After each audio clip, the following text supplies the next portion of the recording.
Hey, PreSales Collective, it's your host, Jameskaikis, and today I'm going to be joined by Thomas Bieser, Vice President of Global Solutions Consulting at Forder.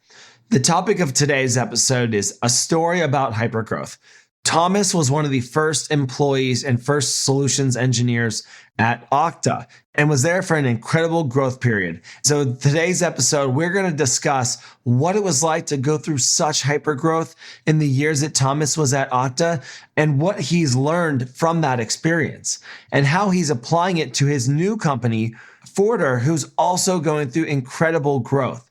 Thomas is going to share what he's done with the solutions consulting team in a short period of time and give us very actionable advice for how to grow a team through hypergrowth. Enjoy.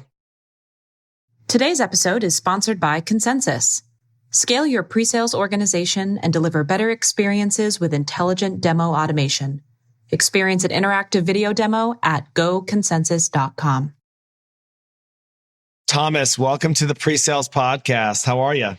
I'm doing great. It is excellent to see you, James.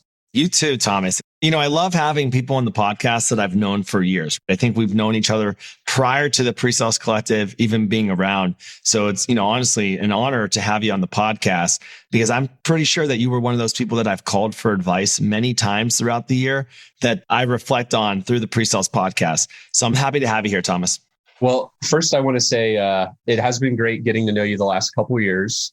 I have loved kind of following your journey over LinkedIn in conversation. And I've got to say, to you and for everyone listening, a huge thank you for what UG and you have built, because I think it's something that everyone intuitively knew needed to be done for such a long time. But everyone was trying to do it as a side hustle. And you guys were like, we got to do this full time to make it effective. And the way that you're bringing the global community together is amazing. So thank you so much. Thanks for the kind words. I definitely appreciate it. It's been a lot of hard work, but it's been a lot of fun. Very rewarding because I get to talk to people like yourself on the podcast. And actually, before we get to today's topic of a story about hypergrowth, we've talked about this before, but you live in the Boulder, Colorado area and you're a big trail runner. And some of the things that you've mentioned to me are around the mindset of trail running and how that's actually played into your professional life. Is that right? Yes, that's absolutely true, James. I don't know if we have time for it now, but maybe on another podcast, I accidentally became a runner about 5 years back. But that's a longer story. I don't think we have time for it here. But yeah, I was the type of, kid and guy growing up that just hated running. I loathed it. If you ask me about it, I'm like, this is just the most ridiculous thing. Why would you do that? How could one find pleasure in this? Anyhow, I got into it through a bit of a challenge 5 years back with some friends. I had never run more than a mile in my whole life. And yeah, I was in a situation where I was challenged to run a high elevation marathon through the mountains of Colorado. And I didn't want to be the guy that signed up and then bailed. And so I was like, I got to figure this thing out. So I did a little research. I downloaded the Nike Run Club app, which I highly recommend because you've got coaches on there like Kevin Hart and others to inspire you along your journey. But yeah, the perseverance needed, the paradigm of just being in the zone, being present, that's all super relevant to, I think, everything we're going to talk about today. I really appreciate that perspective. And I love to hear that. So I appreciate you talking about that. Thomas, we're going to get into a lot of your career at OKTA and Forder, but I want to know how you got into pre-sales. Talk to us about your overall journey. Okay, so I'm going to try to do this fast. So I was fortunate enough to know in high school, I wanted to study computer science. It just happened to be the right time. I happened to run into a computer at a certain age in life, and it was always very interesting to me. But, like a lot of folks, I got my college degree. And then as I was coming out, a lot of the jobs you look at, if you're doing computer science, are development, programming, coding is what we refer to it as today. So I got a job as a test engineer for a hardware company. There's actually a company called Storage Tech, which is no longer around. They were acquired by Sun Microsystems. But that was a great experience because I was an intern and I had a manager that just gave me an incredible opportunity to learn how the business worked, got to get line of sight to a lot of cross-functional things. Because when you're coming out of school, you don't really get how organizations work. And if you're going to move into pre-sales eventually and you're selling to organizations, you kind of need to know what does marketing do? What does finance do? What does engineering do, et cetera? So that was a great experience. But it was also great because through that internship, I was like, I don't want to be a coder my whole life. I like people too much. And, you've probably heard that from a lot of folks. But from there, I did a stint for a couple of years as like a Unix, Linux sysadmin, managed all the infrastructure in a couple of data centers for like a NASDAQ company. But again, I was like, this is too much behind the scenes. I got to get in front of people. So then I actually went back to what was then Sun Microsystems, worked there. And I heard about this gig called PreSales. There they called it, I think, PreSales Systems Engineers. Anyhow, initially, I had an opportunity to try to pursue a role and I got turned down by the hiring manager. Super awesome guy, super nice guy, but he was looking for someone with like 15 years veteran pre-sales experience. And I was like, man, I want to do this. This is like this hybrid of sales, solving problems, and also, being able to bring your tech prowess. And so eventually I met a leader that gave me a chance, gave me an opportunity, believed in me. I think he saw like hunger inside me and aptitude. I'm not saying I'm a super bright guy, but I think he saw these attributes in me as like, hey, I'm going to take a chance on this crazy guy. And it ended up just being the most incredible thing. And so fast forward like almost 20 years later, for me, anytime I'm talking to candidates, I'm actually looking for those attributes, hunger and aptitude. And I know we'll probably talk about hiring a little bit at some point, but I think you can find a lot of really unique candidates in the non-traditional talent pool if you're looking for those things as opposed to people that check off the boxes. Agreed. I definitely want to dig into that. And so I appreciate that perspective. It's great to hear your journey. Today's topic is a story about hypergrowth. And funny enough, Thomas, I didn't bring this up, but you were actually on the PreSales Collective's third webinar about hypergrowth that we did way back then and talked about what it was like to be in a very fast moving organization. Because I think a lot of times in my personal perspective is companies like, oh, we're growing so quickly. We're a rocket ship, join on. But if you compare the companies and the growth that they're actually going through, there's a big difference to a company that's moving from 50 to 100 million to a hypergrowth company at 500 million to $1 billion. I mean, it is a different beast. So Thomas, I'm going to read out some statistics from your LinkedIn because you were at OKTA for almost 9 years. You helped develop the global solutions trust selling motion. You established a tech alliance pre-sales team. You are part of multiple M&A integrations. You are part of 5,000% growth of the pre-sales team. And maybe my favorite data point here, revenue from 1 million to 1.2 billion. I don't even know where to start. So Thomas, what was OKTA like as a $1 million a year revenue company? Oh man, I joined pretty early on and there were just a few of us in the SE role at the time.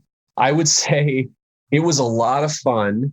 There was a ton of passion, a ton of energy. And I've always been attracted to earlier stage companies because that building phase for several years, it's just a blast because if you're really leaning in, you have the opportunity to fail fast, to do a lot of experimentation. Now, you're not doing a lot of things that will necessarily scale at that stage. Like everything you're building is bespoke. Every customer meeting you have, you're like, hey, I wonder if we have any content on this. And it's like, no, we don't. We got to go build it.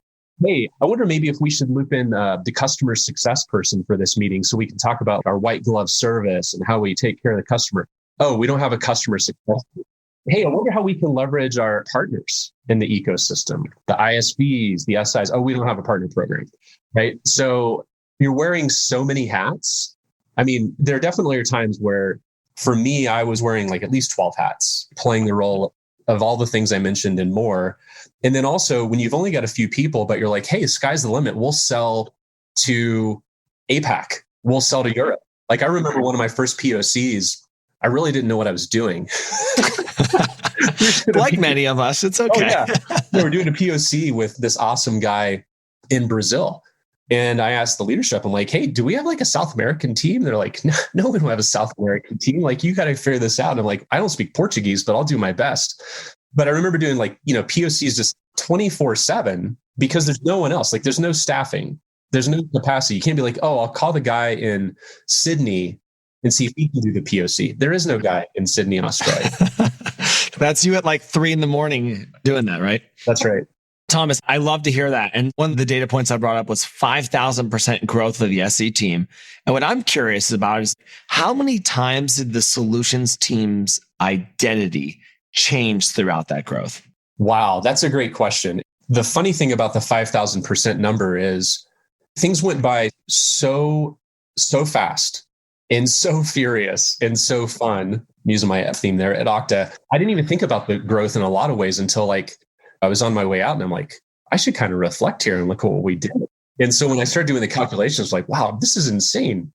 I don't know if I can give you the specific number, but let me think through it. So, initially you've got your ragtag group of folks, maybe up to 10 people. That's kind of an iteration. And then you've got your group of folks up to 20, 25, and then it's 50, and then it's 100. By the time I left, we had well over 300 people in pre-sales. And of course, there's all kinds of implications to that in terms of leadership, management, span of control, localization, verticalization, specialties. But I think the first phase is like, you've got to have people that are, I think, really high risk takers for sure, right? The people that will be most successful have an entrepreneurial spirit. If they're coming from an organization that's really large, and the way I think about it is, think of like Thanksgiving dinner or like a holiday dinner, and everything is just laid out before you. All the family is there. You have all the silverware, all the plates, the glasses, the drinks, the fixings, the food. That's what it's like in a lot of big companies. You've got this full spread laid out in front of you. Whereas at like phase one, you're like, who's got the fork? Does anybody have a fork? You need to make a fork. Can someone make a fork? That's the type of person you need kind of in phase one. I think, phase two up to like 20, 25 people, probably a very similar thing. Somewhere between like 50 and 100 pre-sales folks. I think you start to, maybe see people that are not the highest risk reward folks, but they still want to be part of building something. You've probably seen this too. Like once you get past triple digits, things have evolved quite a lot. There's a lot of stability. There's a really good foundation for how things are done. But I remember when I joined and I'm like, hey, what's my ramp up plan? They're like, what's a ramp up plan? My boss is like, hey, and by the way, this is like before G Suite was a thing, or like Google Apps, prior to G Suite was a thing, and Office 365 was a thing. So I actually got like a Word doc, like a hard copy Word doc. I think it was about 4 sentences. You had a demo like later that week, right? I like the way you broke that out, because you're right. Like once you get to that level where there's enough stability and scale for repeatability, you're bringing people into a little bit more of a system. But you actually highlighted some of the things that I wanted to ask you about next is those growth measures. The overall revenue of like 1 million to 1.2 billion is really insane. There's a lot that happens and changes in a company in that amount of time, especially over 8 years. But for you as a sales engineering leader, pre-sales leader, what was the hardest part about that growth? I know that there's probably a number of ways that you can answer that, but if you had to pick maybe one thing, what would it be? I'll say one of the hardest things, and I've seen this in multiple companies, is especially in a leadership role. And I was fortunate enough at OKTA to be on that high growth wave where every 12 to 18 months, there was some new role and set of responsibilities. And that's part of what I love about these stages of companies. But I think one of the hardest things, especially from a leadership, but also just a peer standpoint, is you begin to recognize that there are situations where the company, the organization, especially in hypergrowth, it is growing so rapidly that certain team members struggle to keep up with the growth. And they're people that you hold dear. They're people that you love, that you like, that you enjoy being with on the team. But if you're objective, you're like, wow, the company's growing at, say, 5x, and this person is struggling to grow at 2x. Ben Horowitz's book, and by the way, I used to work at a company called Opsware, which is how I ended up at HP. Well, Ben Horowitz of Andreessen Horowitz was the CEO of Opsware, and he's got this great book, The Hard Thing About Hard Things. And this is part of it, where you have this tension as a leader of having like a real connection to what you're doing, the people that are involved, et cetera, but also needing to make the hard decisions because you can see that someone's going to be kind of challenged to take it to the next level. I'm glad you brought up The Hard Thing About Hard Things. It's a great book for those who are looking for some additional reading. But I've heard something similar from people who've gone through rapid growth is that make sure that either they were evolving with the organization or that their team members were evolving with the organization. And that type of pace, you're right, is not something that you're used to. And I've seen, and what I respect about some of the companies that realize, hey, maybe this sales engineer was the entrepreneur that we needed in the first 10 people, but they really don't fit this organization at, 100 people. Where can we find them a new role within our company? Because you do want to keep people within the company, especially if they're good employees, but they may not always be a fit for the role. And so I think that's a really, really good call out. And I'm sure there's plenty of leaders that hear your response and reflect back on personal situations themselves. So let's fast forward to today. You left OKTA and now you're at Forder, which is another high growth company. So you obviously missed the high growth. Is that right? Yeah, I was longing for the high growth again. And I felt like at OKTA, I was so full of gratitude for the entire experience. But part of the way I think about it is, I don't know if you were a gamer at all when you're younger, or if you still are, but when you're a gamer, you always want to level up. You always want to get to the next thing. And parenthetically, I think that's an important leadership point, is that in people's careers, they want to feel like they're obtaining new levels of mastery. But, for me, I got to this point where I felt like I was a kid playing this video game, and it was like, oh, the game is over. We've won the game. And I don't mean that in an arrogant way. I don't mean it in like any type of negative way, but there's a part of building a company from the ground up where nobody knows your name or what it means. Like, James, I went into so many meetings early on with my bag where people are like, what is OKTA? Tell me about OKTA. And I'm like, I can tell you about OKTA. I've got some family in the South, but that's not who we are. We're OKTA.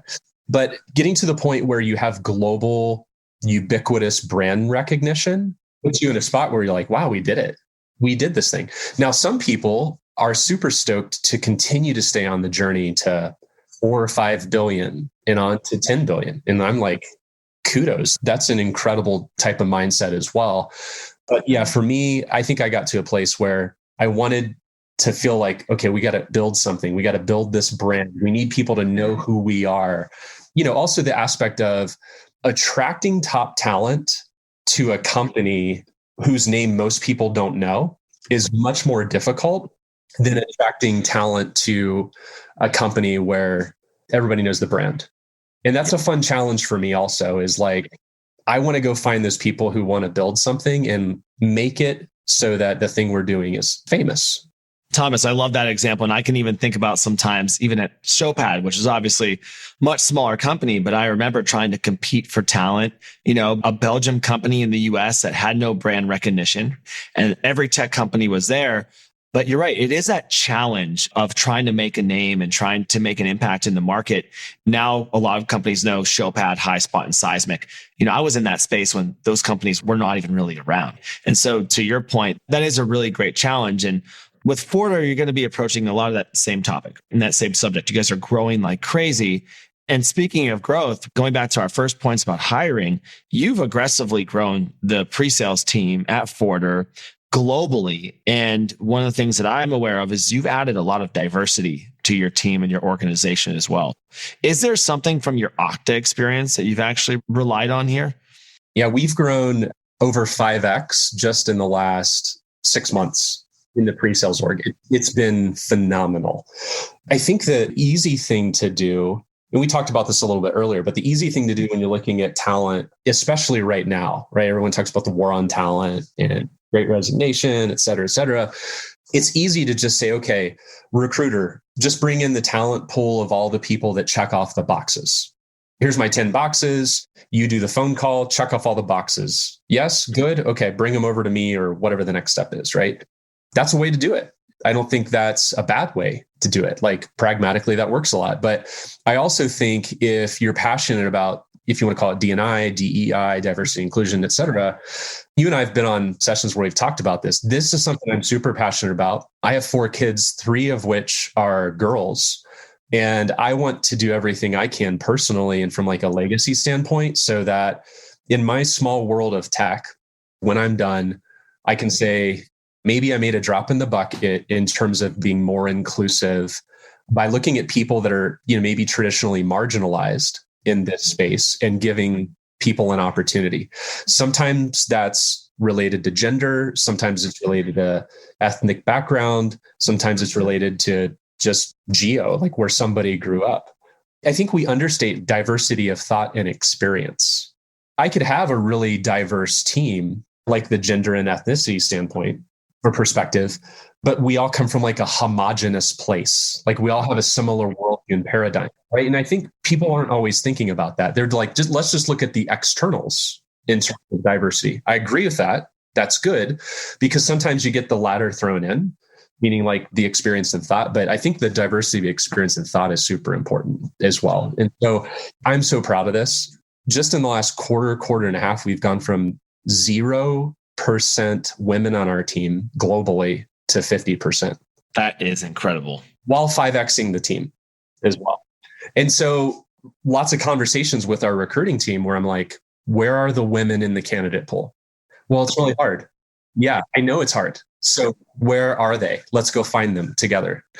And there's all kinds of great places to do that. At OKTA, one of the people that I hired that was just a total rock star, I won't drop any names, but she had been in the fashion industry for, I think, almost a decade. And she was basically, I think technically like the project manager, executive admin for like a famous designer out of New York, but really like running the business. The reason I came across this candidate at OKTA was she had done a developer boot camp through Grace Hopper. So if you're a hiring manager, you're looking for talent and you're looking to diversify your talent pool, Grace Hopper has a great dev program for women. So I talked to some of the candidates from there. And when I came across this particular individual, I was like, wow, she's business savvy. She's totally a go-getter because she's basically been like running a fashion business. And then she also pivoted. She's like, I want to do a 3 to 6 month dev boot camp and get into tech. That's aptitude. That's what I wanted to highlight is like, it's so much easier to hire for experience than aptitude, because aptitude hires, as many have said, it's a lot more subjective in terms of like interpreting, do they have what it takes to do this thing successfully? But anyhow, that person went on to be one of the best SEs that we had at OKTA, but they didn't check off any of the boxes. Thomas, that is an incredible response. And, I really, really respect your approach as well and your perspective as a girl dad and building that diversity in your current company as well. I'm a big proponent of bringing people of non-traditional backgrounds into tech. This is also why Eugene and I really emphasize on PreSales Academy. I come from a hospitality and operations background where, I like to talk about, but nobody would even give me an interview. Someone finally took a chance on me, and I'm a white male. So I already have an advantage compared to many other people. And I think PreSales Collective and PreSales Academy, we've taken this challenge head on and are trying to do our part in changing that because, to your points, we do need to focus on ethnic diversity and gender and ethnic diversity within our teams. But I am a huge fan of diversity of thought and bringing people from different types of backgrounds and allowing them to look at the situation differently. Because I'm glad you brought up homogenous cultures, because last year at Consensus Demo Fest, I actually presented on this topic and I felt like I was kind of out there talking about this, but it is true. It's like David Malouf has brought to us a lot of times we're all hiring from the same pond and you just go to the same companies and the same partners and your same referral network. You brought up aptitude and hunger, but what else are you looking for when it comes to non-traditional talent? Because I think there are so many leaders out there right now that are listening that need the continual advice on how they should hire these folks to not just bring them into the organization, but make them successful. Yeah. Another thing that I think about, James, I'm just so grateful I've been able to hire so many people. Being in companies where it's required, it exposes you to so many different talent pools that are out there. There have been traditional candidates. Are they coming from a competitor, or do they come from one of the big SaaS companies, for example, or do they have like 5, 7, 10 years experience, whatever the thing is? You have the interview and then you kind of sit down, you've hung up the phone or you get off the Zoom and you ask yourself, or I ask myself, how energized do I feel right now? Am I amped up based on that conversation? And there's so many conversations where you interview somebody that checks all the boxes. And then you ask yourself the hard question, would I buy something from them? I don't think so. So why would a customer? Now, some of this is personality. And I think some of this also kind of lends itself to the diversity of, experience piece as well. But I do think that when you're especially in a high growth company and a lot of people don't know who you are, the folks that you hire on the team have to be people that the customer or the prospect is going to be attracted to, right? Like, I really enjoyed the conversation with that person. I liked their energy. And I think you could chalk this up as communications, but some people, they just kind of walk away from a conversation like, that was a good conversation, but do I feel like amped up about it? And I think that's one thing I've always relied on, is that particular piece. I don't have a better word for it other than just like, what was the energy that you experienced? I think it's a great perspective. It makes me go back to the LinkedIn State of Sales Report 2021 that I like to reference a lot, because it had a lot of data points around trust. If you're talking to someone who's not only inspiring, they're energetic, and they can exude trust in that process, you're going to buy from them. You're going to feel that connection to be like, you know what? This person is definitely helping me make my life easier. They're going to solve my problems. This is a solution that I want to move forward with. And so I think that's the added word that goes into that conversation, Thomas, that I think is just so synonymous with our profession. I love the term trust. We just had our pre-sales all hands like earlier this week, and it was all about trust with ourselves, with the team, and with our customers, prospects, and partners. And what I wanted to make sure I wasn't coming across as is saying like, I'm only hiring charismatic people, because that's not true. There's a lot of people on the team where you walk away and you're like, that was an energizing conversation, but they're not a charismatic person.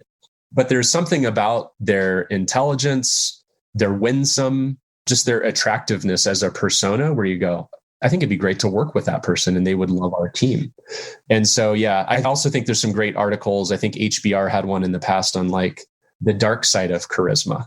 And so I don't think that's the answer to everything from like a personnel or leadership standpoint.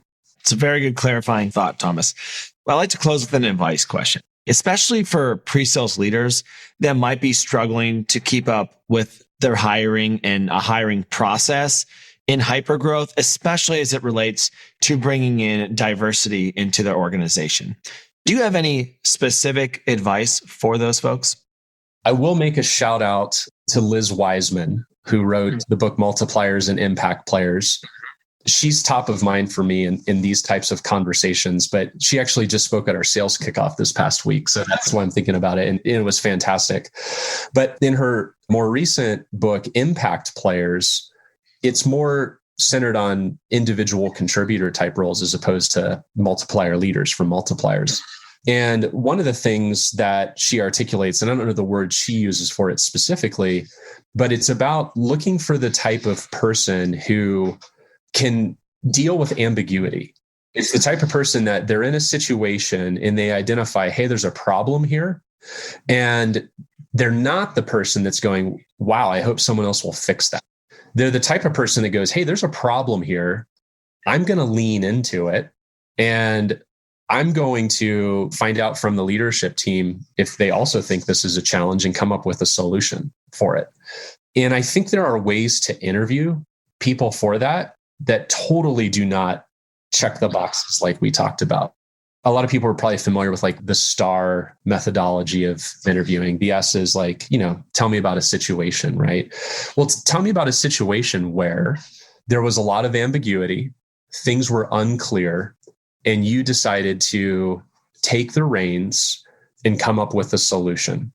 Can they give you an example of that? Now, if they can, Elon Musk, super controversial character, he has a great methodology where he leans in even more and he asks more specific double click, triple click questions to find out like, did he or she really own that? Because if they can't answer certain questions, then they're just telling someone else's story. Based on how you ask those questions, you can figure out like, okay, tell me about the details. How did you start that project? What were the biggest challenges in the middle? Where did you get pushback? How'd you deal with that? You can answer those questions and you can see like they really drove something forward. No matter how big or small, that is somebody that's got a ton of aptitude that is going to fight for your team and your organization and your customers in a really powerful way. Thomas, great response. And I definitely agree with that, because then you're really vetting out if somebody has actually done this and experienced this versus rehearse this to practice for an interview. Thomas, it's been awesome having you on the podcast. It's been a pleasure. Love what you're doing over at Forder. Keep up the great work. And thanks for being a member of the community. Thank you, James. All right. We'll see you next time. Sounds good. All right, PreSales Collective. I hope you enjoyed today's episode. I always love talking about the topic of hypergrowth. It's so interesting hearing leaders' perspective of what they did in a short period of time. 1 million to 1.2 billion in revenue growth and 5,000% team growth is incredible over a short period of time. What I didn't highlight on the episode is that Thomas was part of President's Club every year that he was eligible. I didn't want to bring it up while we were talking, but his experience at OKTA was unbelievable. Talk about impact as both an individual contributor and a leader. It's really amazing to see. And I've had the privilege of getting to know Thomas over the last couple of years. And I've learned what Thomas and his organization have done at OKTA. And fast forward to Forder, 5x growth in a short period of time is really unbelievable.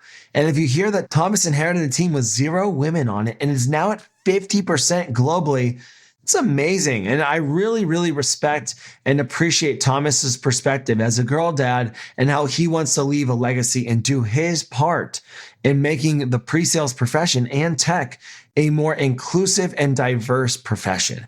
At the end there, we spend a lot of time talking about the blueprint of bringing in diversity into this profession. And this has been a consistent theme here on the podcast because I have so many conversations with leaders who are struggling to hire. And Thomas talked about vetting out candidates for hunger and aptitude. Those are 2 very important attributes when in the interview process. And Thomas would ask himself, would I buy something for this person? And we talked about the skills of trust, charisma, and relationship building as an important part of that. I really enjoyed Thomas's perspective of hypergrowth through OKTA and how he's applying those learnings to Forder. And I'm very appreciative that he shared his time and his experience with the PreSales Collective. As always, please do like and share our podcast.